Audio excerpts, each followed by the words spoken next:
Good afternoon everyone and happy Father's Day. At for today's video, we're going to try this new product ni BB Sweets, ang kanilang croissant. Croissant ay actually originated siya sa Austria and we call this a baking na laminated yeast dough. Oh, di ba? May natitira pa naman sa aking brain about baking, no?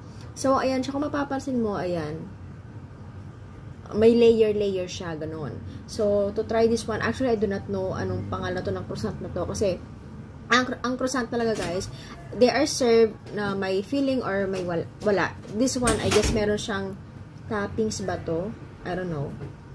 Medyo mas maan lang siya. Malamig na kasi to, guys, kasi nalagay siya sa freezer, sa ref. So, ayan, medyo, medyo, makunat siya. So, ganyan siya sa loob. And that's perfect. But, yes, battery. Kasi isa yan sa characteristic na isang croissant. Battery siya.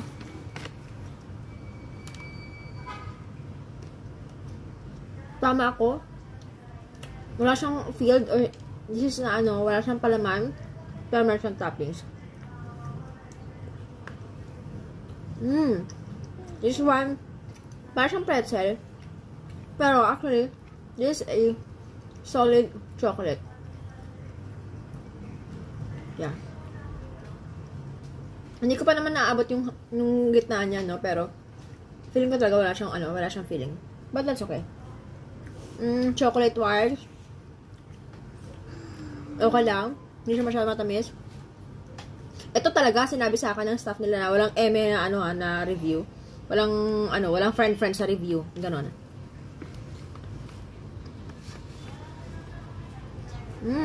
Diba? I recommend this one. Yan pa na silang macaron sa BB Sweets. Try natin siya next.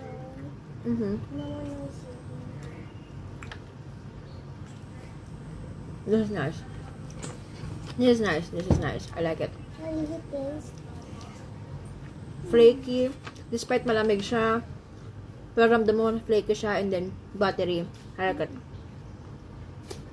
Any tries? Okay. Next. Ang judge ko dito, ang verdict ko dun sa chocolate na croissant ni BB Sweets ay, well, I like it. Buttery, nabigyan naman ng justice. Na buttery naman talaga dapat siya. Flaky, yes, of course, flaky siya. And then, gusto ko yung chocolate niya. Hindi kasi siya matamis.